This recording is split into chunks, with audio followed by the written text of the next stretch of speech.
So Russia suffers a strategic defeat in Ukraine. Let's talk about it in today's video.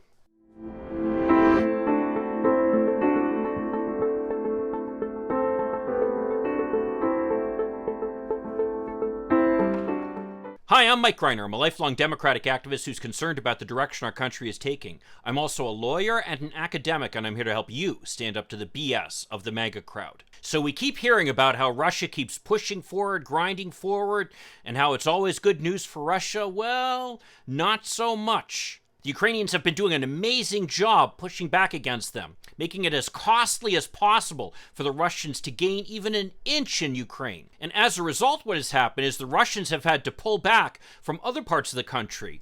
In other videos, I've talked about how they've pulled back forces from the northern Kharkiv Oblast. And as a result of their pullback of troops in the southern part of the country, the Ukrainians have actually had quite a successful counteroffensive there.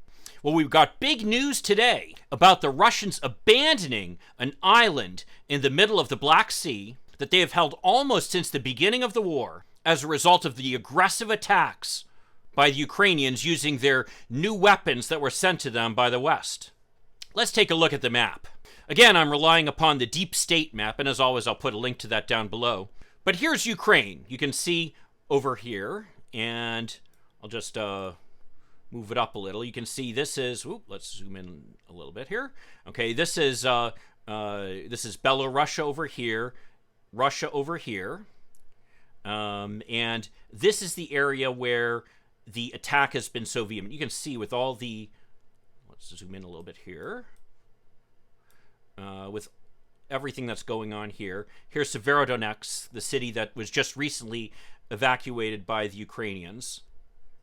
And here is Lysychansk, which is the neighboring city that's on high ground and is right across the river. You can see there's a river here.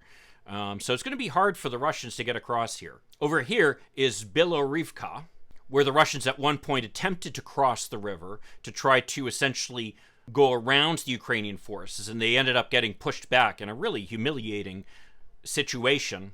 But you can see the extent to which the Russians are trying to push forward here. And they have made some slow progress, albeit at a huge cost.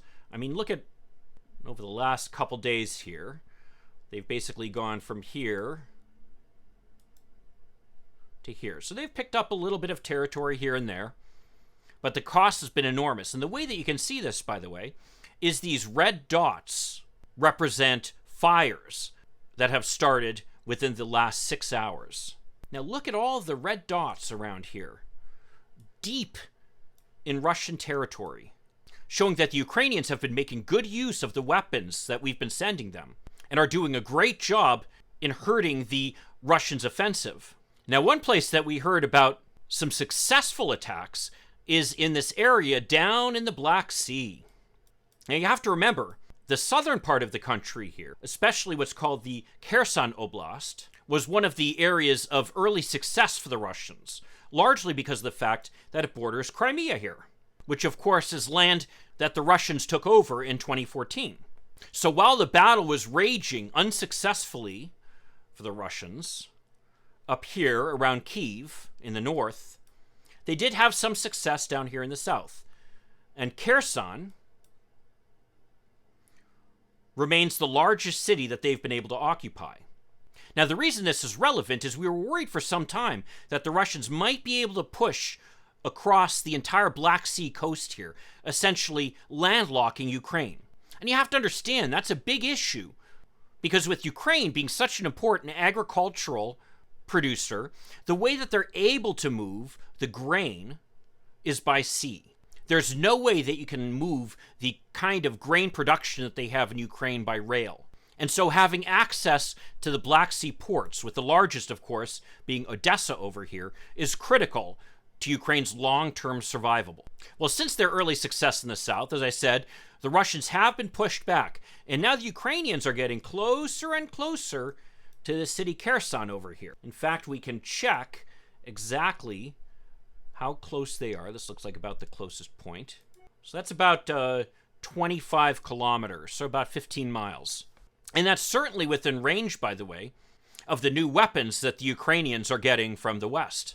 Now you can see these areas here that have been occupied by the Ukrainians as they've pushed back the Russian forces, and they continue to make progress here.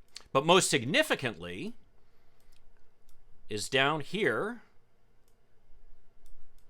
where you can see, and here's a sunk ship, of course. This is where the Moskva was sunk.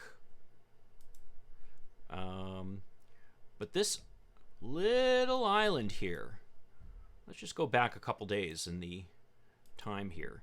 And you can see around here, there's a red square. And that's because this is Snake Island, which was occupied by the Russians. And what happened is the Ukrainians launched an aggressive attack over the last couple days using missiles and artillery.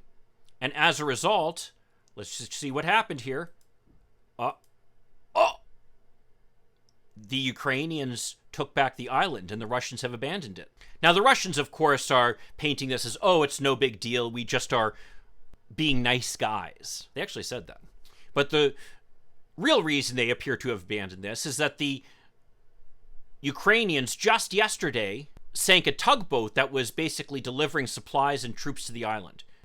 And they realized with the weapons that the Ukrainians are getting from us, that this island is no longer defensible.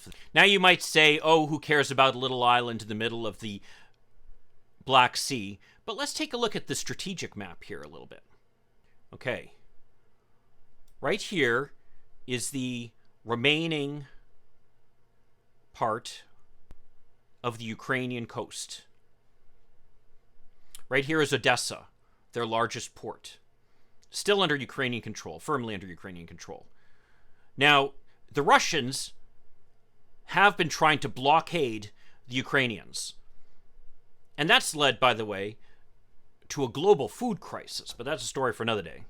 And part of the way that they've been able to essentially enforce this blockade has been by their presence here on this island.